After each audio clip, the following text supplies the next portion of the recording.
자, 여러분 복 있는 사람이라고 확신하시나요? 아멘. 네. 난 복 없어. 난 지지리도 복 없어. 그런 사람 없으시죠? 우리는 다 복을 가진 사람입니다. 왜냐? 우리 안에 하나님의 성령께서 내주하고 계시죠. 맞죠? 하나님이 복의 근원이 되십니다. 그래서 복 있는 사람은 어떤 삶을 살아야 될까요? 복 있는 사람만이 살 수 있는, 그렇죠? 복 있는 삶이 있습니다. 그렇죠? 복 있는 사람이 살 수 있는 복 있는 삶. 복 있는 삶은 어떤 삶일까요? 복을 전달해주는 삶이죠. 그렇죠? 나한테 복이 있으니까 그 복을 흘러갈 수 있도록 해주는 삶이잖아요. 복을 전달해주는 삶. 너무 멋있죠. 그래서 하나님의 말씀을 뭐라고 부르죠? 복음이라고 부릅니다. 맞습니다. 그래서 여러분만이 복음을 전달해 줄 수 있습니다. 복을 전달해 줄 수 있거든요. 누구한테 전달해 줄 수 있을까요? 진짜 현장에 가보면 정말 복음을 간절히 필요로 하는 곳이 너무나 많습니다. 맞죠? 현장에 안 나가본 사람은 몰라요. 방 안에 틀어박혀서 있는 사람은 절대 모릅니다. 제가 아까도 아침에도 군부대 갔다 왔는데 이 군부대 현장에도 정말 복음을 절실히 필요로 합니다. 그 복음을 절실히 필요로 하는 현장에는 복음을 절실히 필요로 하는 사람이 분명히 있습니다. 그 사람에게 복음을 전달해 줄 수 있는 삶이 진짜 복 있는 삶입니다. 여러분 다 복 있는 사람이지만 내가 한 주일을 지내면서 복을 전달해 줄 수 있는 현장이 없다? 한번 잘 생각해 보셔야 됩니다. 여러분 복 받은 자 많잖아요. 아까 김상민 집사님이 요한복음 10장 10절 예수님이 오신 목적 말씀하셨죠. 내가 온 것은 양으로 생명을 얻게 하고 그 다음이 중요하죠. 더 풍성히 얻게 하려고 온 거야. 생명 얻었죠? 복 받은 겁니다. 근데 더 풍성히 주게 하려고 예수님이 오신 겁니다. 우리가 질적으로 생명을 더 풍성히 누릴 수 있어요. 근데 이 안에는 양적인 의미도 들어있습니다. 생명을 얻은 사람을 통해서 또 생명을 준다는 의미가 들어있거든요. 그렇죠? 여러분은 생명을 얻었습니다. 저 양으로 생명을 얻었어요. 생명을 얻은 양입니다. 그럼 그 양을 통해서 더 생명을 주신다는 겁니다. 누구에게? 생명을 필요로 하는 양에게. 그런 의미도 들어있습니다. 나의 질적인 성장도 포함되지만 나를 통한 양적인 성장도 포함이 됩니다. 즉, 복 있는 삶, 복음을 전파하는 삶, 복음이 필요한 곳에, 복음을 필요로 하는 곳에 내가 있다는 것, 그 현장에 내가 있다는 게 얼마나 감사한지. 여러분, 성경에서는 증인을 어떻게 정의하고 있냐면 며칠 전에 저기 강릉 과학단지에서 큰 폭발이 있었죠. 수소 탱크가 폭발을 했대요. 근데 제가 저희 아들한테 물어보니까 저희 아들도 강릉 시내 집에 있었는데 소리가 들렸대요. 얼마나 그 폭발음이 컸으면 시내하고 그 강릉 과학단지하고 꽤 많이 떨어져 있거든요. 근데도 그 폭발음이 강릉 시내까지 들렸대요. 자, 근데 그냥 폭발음을 들은 사람은 모르죠. 이거 무슨 소리야? 무슨 소리야? 자세한 내용을 모릅니다. 왜? 그냥 들렸기 때문에, 소리만 들렸기 때문에. 성경에서는 들은 자를 증인이라고 하지 않습니다. 성경에서는 어떤 사람을 증인이라고 얘기하냐면 본 자를 증인이라고 합니다. 그 본 자와 들은 자의 차이는 뭘까요? 내가 그 현장에 있었느냐 없었느냐의 차이입니다. 현장에 있었기 때문에 볼 수 있는 거잖아요. 현장에 없으면 그냥 듣는 겁니다. 현장에 있었던 사람의 말을 그냥 듣는 겁니다. 제가 어제 어떤 현장에 있었냐면 생명을 얻는 현장에 있었어요. 전 그 현장에서 봤거든요. 한 영혼이 생명을 얻는 걸 봤어요.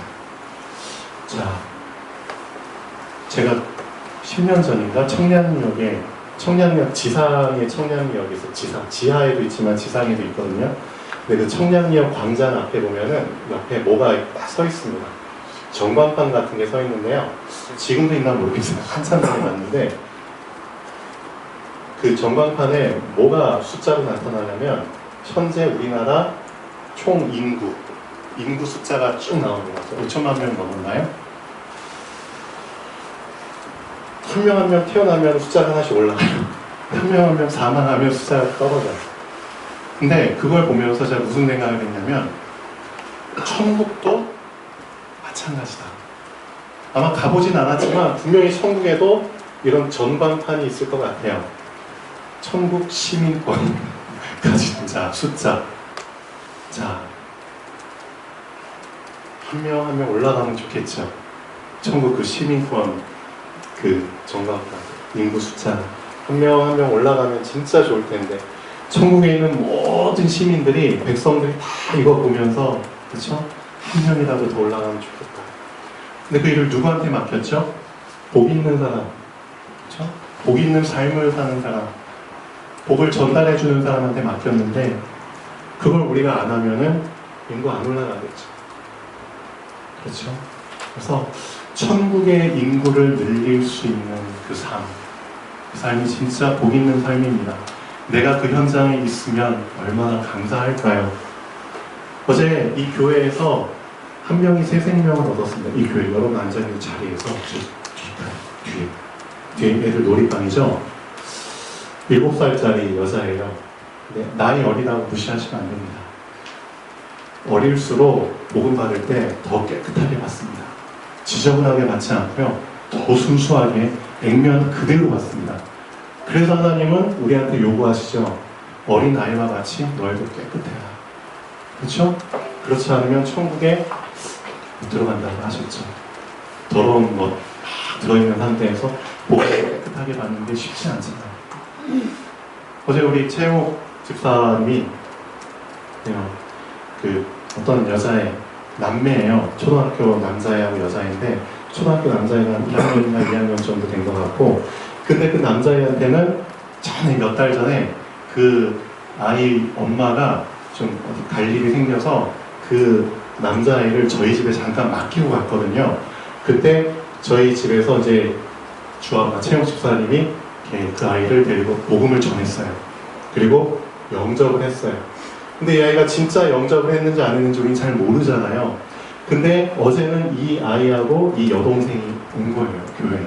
그래서 여동생한테 하나님께서 이 아이도 구원받아야 되니까 복음을 전해야 되잖아요.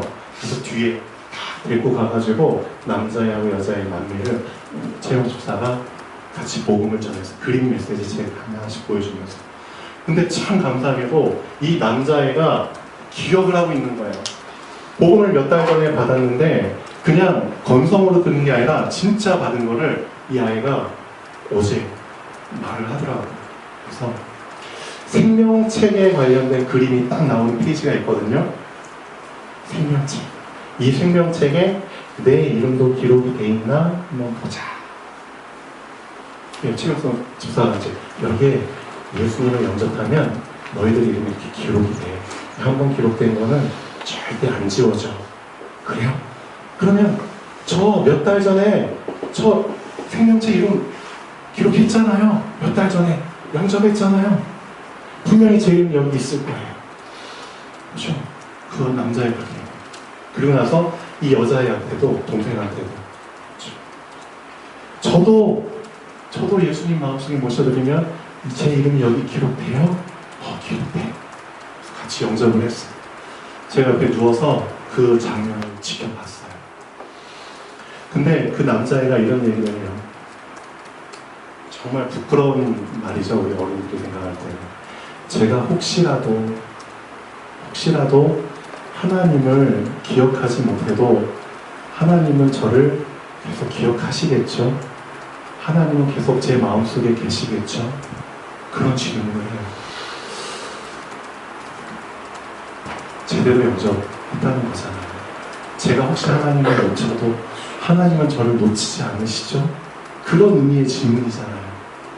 조그만 애가 8, 9살밖에 안 된 애가 정말 하나님을 간절히 영접했기 때문에 그런 말을 할 수 있는 거잖아요. 그런 현장.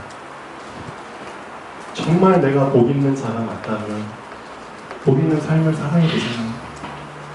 왜 세상 사람들과 똑같은 삶을 굳이 그렇게 살려고 하는 크리스천들이 많은지 우리는 한번 생각해 봐야 될 것 같습니다. 여러분은 복 있는 사람입니다. 그렇죠? 복음을 전달할 사람입니다. 여러분 말고는 없습니다. 그렇죠? 그래서 자, 근데 왜 복 있는 삶을 못 살까요? 왜? 여기 질문을 하셔야겠죠. 자, 이유를 말씀드리겠습니다. 여러분 다 복 받은 사람인데 복 있는 삶을 살려고 하면 자꾸만 나를 걸려 넘어지게 하는 엄청난 큰 돌이 있어. 돌. 이 돌의 이름은 바로 상처. 상처라는 돌이 어떻게 되게 절묘한 순간에 탁 삐져나와가지고 내가 복 있는 삶을 못 살도록 복음을 전달하지 못하도록 계속 걸려 넘어지게 만듭니다. 상처. 자, 인간이 존재한 이후로부터 인간에게는 항상 상처가 같이 따라다녔습니다. 그래서 인간의 역사는 상처의 역사라고 해도 과언이 아니죠. 자, 창세기 3장에 벌써 상처가 나옵니다. 이미 창세기 3장에 상처가 나옵니다. 자, 하와라는 여자가 엄청 큰 상처를 받았어요. 누구한테 받았죠? 자, 뱀이란 놈한테 상처받습니다. 뱀이란 놈. 어떻게 된 게 너는 나한테 이 선악과 얘기를 해줘가지고 왜 굳이 안 해도 되는 이 선악과 얘기를 왜 나한테 해줘가지고 내가 하나님을 떠날 수밖에 없게끔 만들었어. 너무 밉다. 이 뱀. 그렇죠? 뱀이 만약에 하와한테 선악과 얘기 안 했으면 그렇죠? 하와는 아마 계속 안 따먹었겠죠. 상처. 뱀. 널 죽이고 싶도록 밉다. 그렇죠? 이 하와의 상처는 어떻게 하면 해결이 될까요? 또 아담. 누구한테 상처받았죠? 하와한테 상처받습니다. 이놈의 여편네는 너 혼자 죽지 왜 나한테까지 열매를 줘가지고 왜 같이 죽게 만들어? 논개심이에요. 그럴 수 있잖아요. 맞죠? 죽으려면 너 혼자 죽지 왜 나한테까지 열매 줘가지고 같이 동반 자살하게 만들어? 상처. 자, 아담과 하와가 받은 상처가 그대로 누구한테 전달이 될까요? 자식들한테 전달되죠. 자, 그 자식들은 어떤 상처를 받았을까요? 여기서부터 진짜 중요합니다. 자, 첫째, 가인을 낳죠. 둘째, 아벨을 낳습니다. 근데 얘네들이 형제잖아요, 형제. 첫째, 가인, 둘째, 아벨. 자, 첫째가 가진 상처. 첫째는 어떤 상처를 가질 수 있을까요? 항상 둘째에 대한 상처죠. 어떤 상처? 자, 이 둘째는 항상 나보다 잘나면 안 돼. 응? 나보다 항상 못나야 돼. 왜? 나는 첫째니까. 그렇죠? 항상 그 우월감, 비교의식 그런 게 섞여 있는 겁니다. 비교의식. 엄청 위험한 거거든요. 근데 이 둘이 똑같이 하나님께 제사를 드립니다. 하나님께 제사를 드리는데 어떻게 된 게 첫째 거는 안 받으시고 하나님 둘째 걸 받으세요. 자, 근데 여기서 중요한 거는 가인이 성경에 보니까 하나님이 아벨과 그의 제물은 연락하셨으나 가인과 그의 제물은 연락하지 아니하신지라. 그리고 나서 가인이 엄청 분노하고 얼굴 안색까지 변했다고 기록이 되어 있거든요. 하나님이 물어보십니다. 네가 어찌하여 성내고 어찌하여 분해하느냐. 세 가지를 말씀하십니다. 세 가지. 내가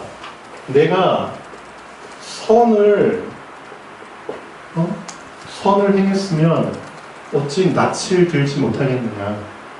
너 선을 놓친 거 아니냐. 그럼 하나님이 말씀하신 선이라는 게 뭘까요? 너 선을 놓쳤기 때문에 내 앞에서 낯을 들지 못하는 거 아니냐. 네가 선을 행치 않으면, 네가 선을 놓치면은, 자, 죄라는 놈이 네 눈앞에 엎드리고 있는가. 두 번째 말씀하시고요. 세 번째, 죄라는 놈이 너를 원하고 있어. 참 무서운 말이죠. 죄는 항상 우리를 원하고 있습니다. 죄가 너를 원하지만 너는 죄를 뭐하라고요? 죄를 다스릴지. 넌 다스려야 돼. 죄는 항상 너를 원하고 있어. 걸려들기만을.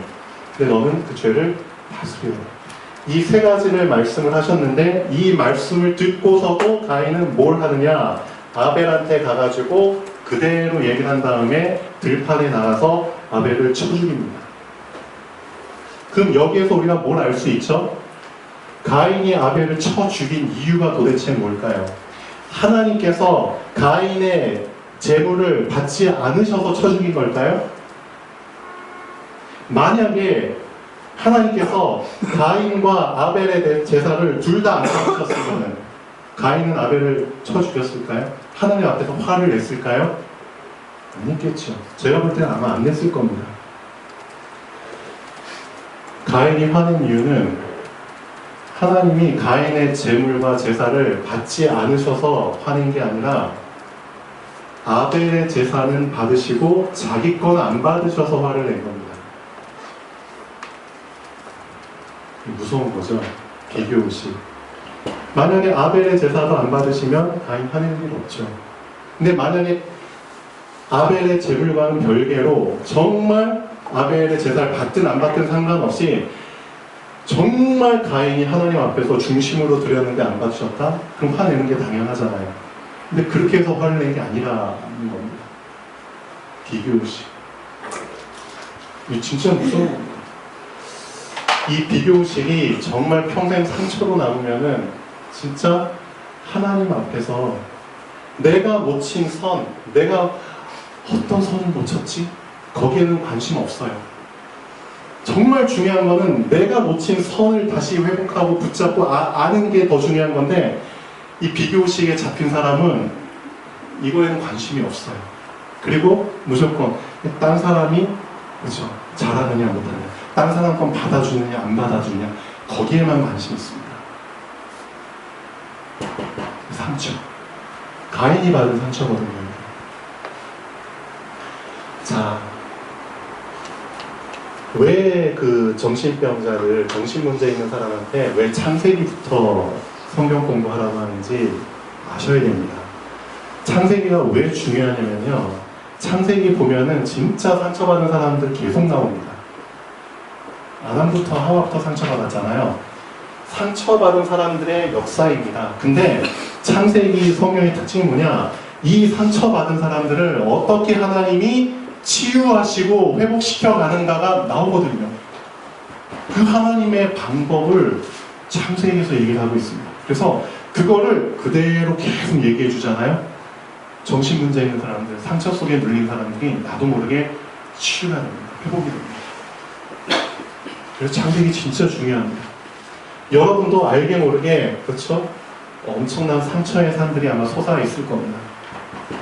그 상처 해결하지 못하면 미안하지만 복음 전달하는데 엄청난 장애물로 작용합니다. 어떻게 작용하느냐 보시죠. 첫째, 상처가 해결이 안 된다.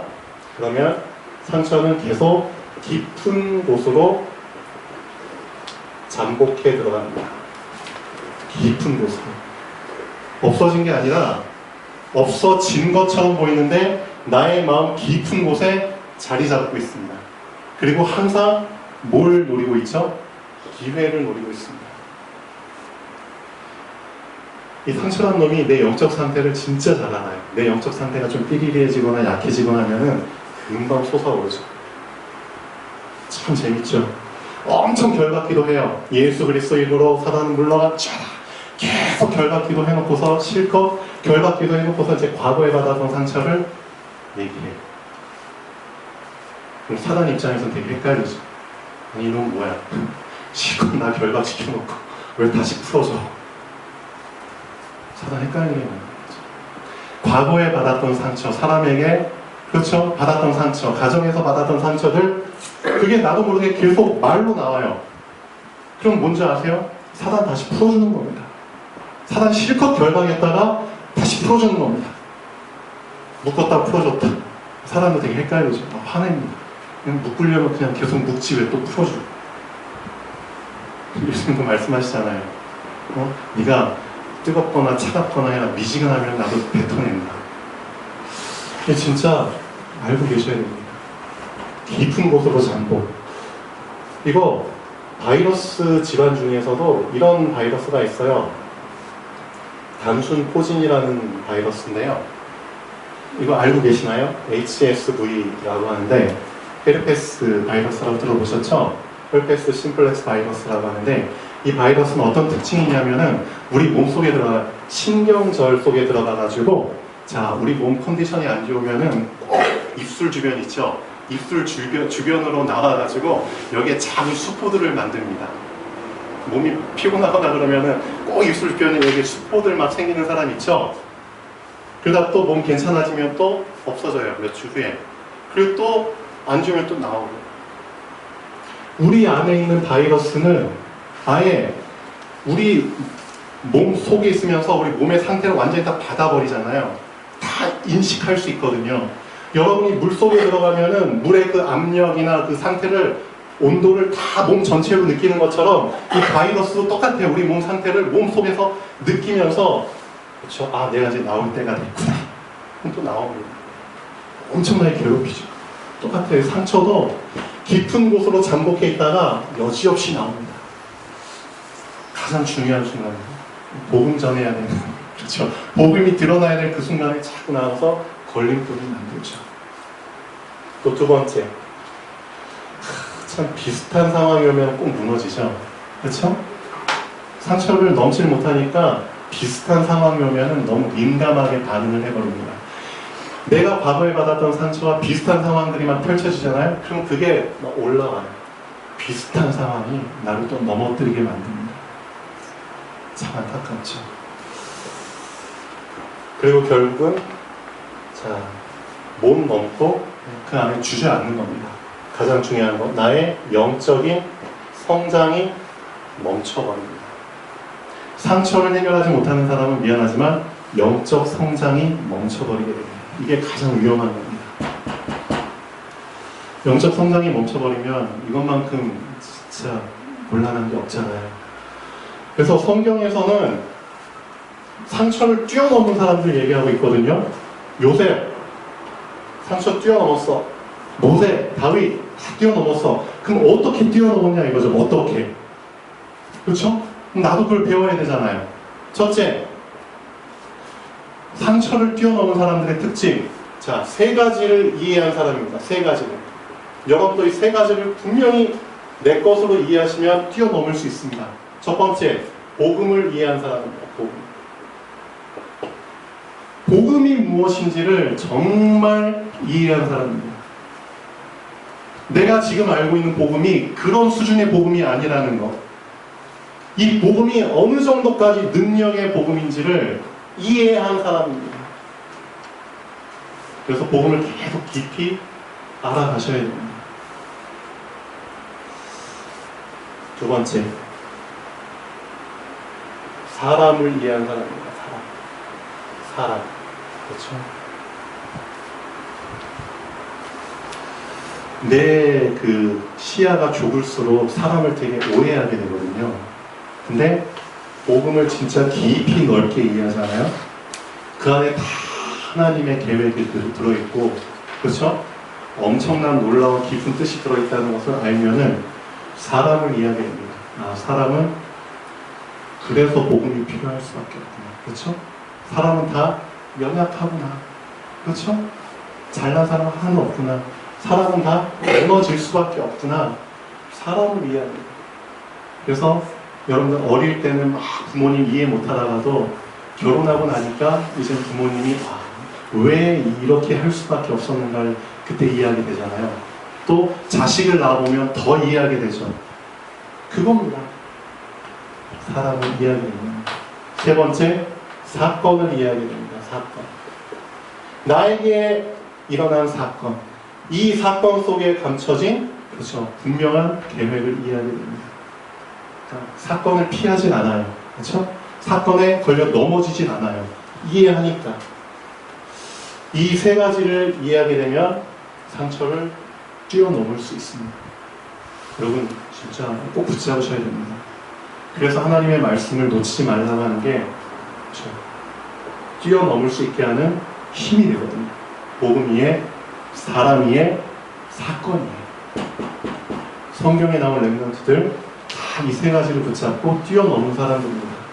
나의 상처를 뛰어넘었을 때 복 있는 삶을 살 수 있습니다. 자, 한번 도전해 보시면 좋겠습니다. 아멘. 자, 서론 저는 좀 다음 주에 할까요? 그 다음에 본론 잠깐 보시죠. 오늘 말씀의 제목은 너는 마땅히입니다. 너는 당연히, 마땅히. 무슨 뜻이죠? 해도 되고 안 해도 되는 게 아닙니다. 마땅이라는 거는 그렇죠. 예외가 없다는 겁니다. 당연한 겁니다. 성경에서는 우리에게 지금 두 가지를 얘기하고 있습니다. 마땅히 첫 번째 해야 될 거, 너의 토지의 소산 중에서 10분의 1. 토지 소산입니다. 토지 소산의 10분의 1을 가지고 뭘 해라?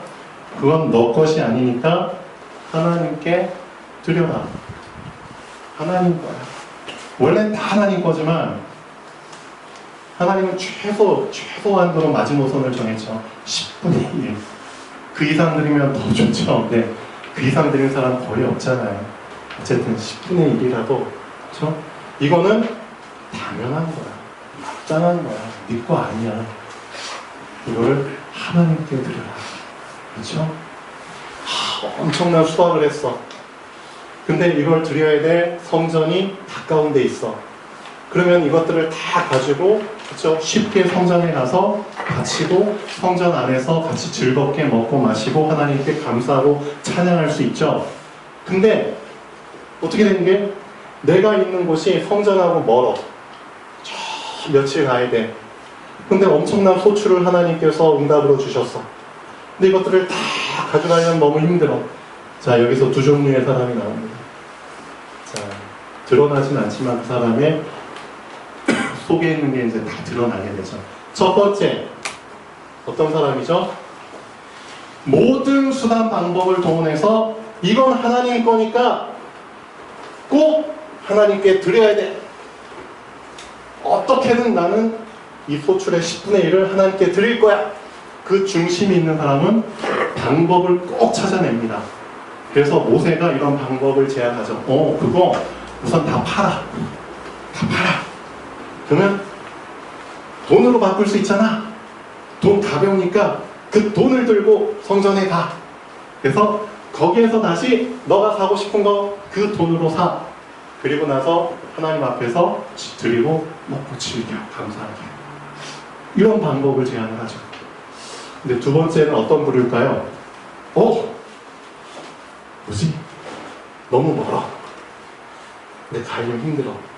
좋아. 그러면은 이렇게 하자. 핑계를 대죠. 핑계. 하나님 너무 멀어요. 그러니까 다음에 할게요. 다음에. 아니면 소출이 좀 적으면 그때 좀 가져갈게요. 어떻게든 핑계를 만드는 사람이죠. 두 종류의 사람이 나옵니다. 자, 핑계를 만드는 사람은 어떤 생각이 이미 들어간 거죠? 어떤 생각이 들어가 버렸죠? 마땅이라는 생각이 이제는 없어지고 해도 되고 안 해도 되는 그 생각이 들어가 버린 겁니다. 여러분, 하나님의 말씀을 받아도 되고 안 받아도 되나요? 어떻게 생각하세요?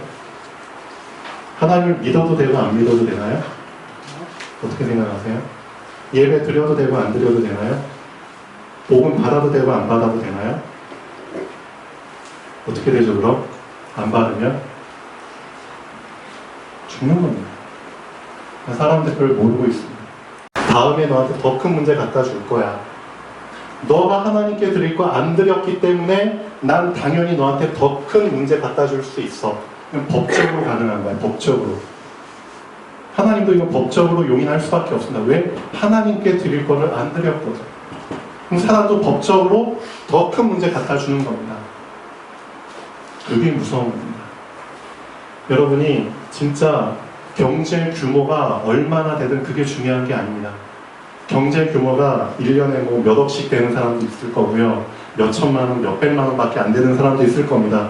돈의 액수가 중요한 게 아니라 그 돈의 규모 안에서 하나님께 당연히 있거든요. 그 하나님의 것을 여러분이 만약에 삥땅 친다. 줘도 되고 안 줘도 되는 그런 개념으로 받아버린다. 그러면 미안하지만 그때 당장은 뭔가 숨통이 튀는 것처럼 보이지만 다음에는 완전히 숨을 못 쉴 수밖에 없는 상황이 오게 됩니다. 그게 무서운 거거든요. 그런 사람을 되게 근시안적인 사람이라고 하잖아요. 가까운 것만 보고 멀리 있는 건 못 봐. 그건 진짜 미련한 사람입니다. 그래서 하나님은 모세 통해서 말씀하고 계십니다. 말씀하고. 왜 11조를 드려야 되느냐? 하나님 그 돈 때문에 욕심 나가지고 우리한테 말씀하시는 게 아니잖아요. 그렇죠? 그래서 너무 마땅히 본론 1번 보시죠.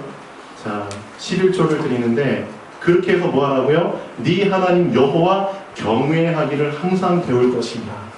경외하라고 하나님이 이런 방법을 주신 겁니다.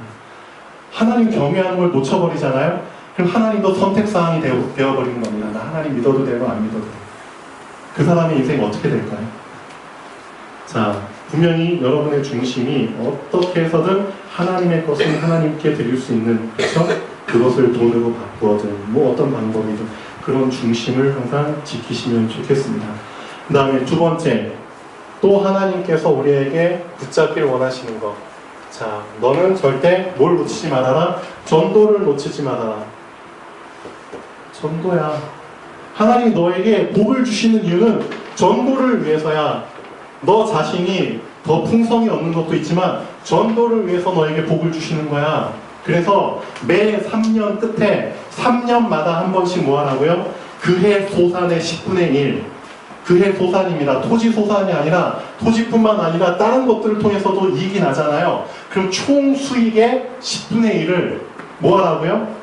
다 내어 네 성읍에 저축하여 너희 중에 분기시나 기업이 없는 레위 목회자들이죠. 또 내 성 중에 거류하는 객 손님들과 고아와 과부들, 비천한 자들, 가난한 자들, 자립하지 못하고 무너진 자들, 그 사람들이 와서 먹고 배부르게 하라.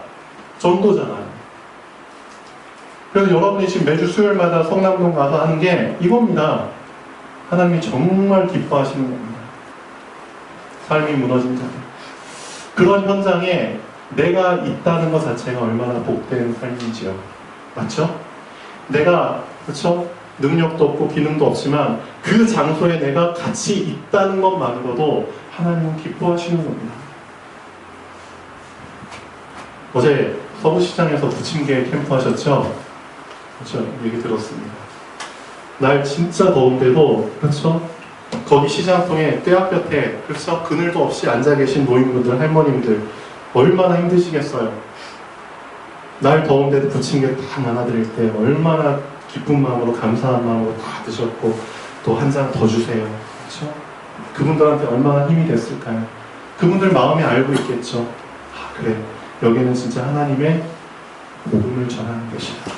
내가 지금 부침개 한 잔 얻어먹지만 나중에 분명히 시간이 되면 하나님의 말씀 들으러 가야지. 그 생각 할까 안 할까요? 하겠죠. 그렇죠?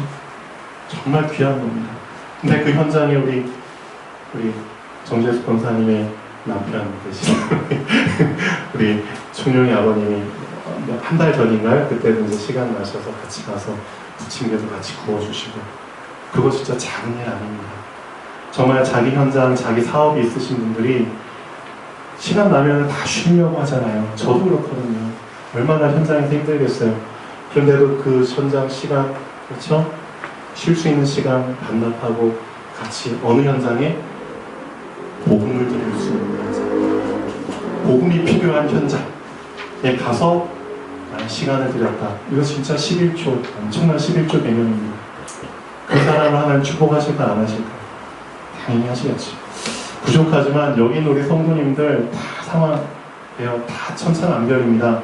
그렇지만 나의 일주일 중에서 한 번이라도, 정말 한 번이라도 복음이 필요한 현장에 내가 있어야겠다. 그거 한번 결단해 보시고 한번 해보십시오. 하나님이 여러분의 삶을 정말 풍성하게 해주시는지 안 해주시는지. 아까 김상식 편 기도하셨잖아요. 우리에게 정말 풍성한, 그렇죠? 복을. 그래서 자, 오늘 말씀도 분명히 약속하고 있습니다. 그리하면 어떻게 한다고요? 네 하나님 여호와께서 네 손으로 하는 범사에 네게 뭘 주시리라? 복을 주시리라. 그렇습니다. 그래서 마땅히 해야 될 거를 절대 놓치지 마십시오. 이거는 절대 타협하시면 안 됩니다. 하나님 앞에서, 그렇죠? 나의 삶의 11조. 돈뿐만이 아닙니다. 나의 삶의 11조. 그렇죠? 그리고 절대 전도를 놓치지 않는 헌신. 그 두 가지는 해도 되고 안 해도 되는 그런 게 아닙니다. 마땅한 겁니다. 자, 결론 보겠습니다. 마땅한 것, 당연한 것을 놓치게 되면 그것은 해도 되고 안 해도 되는 선택적인 것으로 의미가 변질되죠. 마땅히 믿어야 될 하나님이 믿어도 되고 안 믿어도 되는 선택적인 하나님으로 되어버립니다. 마땅히 붙잡아야 될 말씀이 붙잡아도 되고 안 붙잡아도 되는 선택적인 말씀으로 되어버립니다. 그러나 한 가지 알아야 될 분명한 것은 선택적인 삶을 살았을 땐 좋죠. 근데 그 사람은 피하고 싶지만 피할 수 없는 마땅한 결과를 맞이하게 됩니다. 그때 가서 후회도 소용이 없죠. 성경에서 말하고 있습니다. 방주의 문이 닫혔다? 절대 안 열려요. 그렇죠?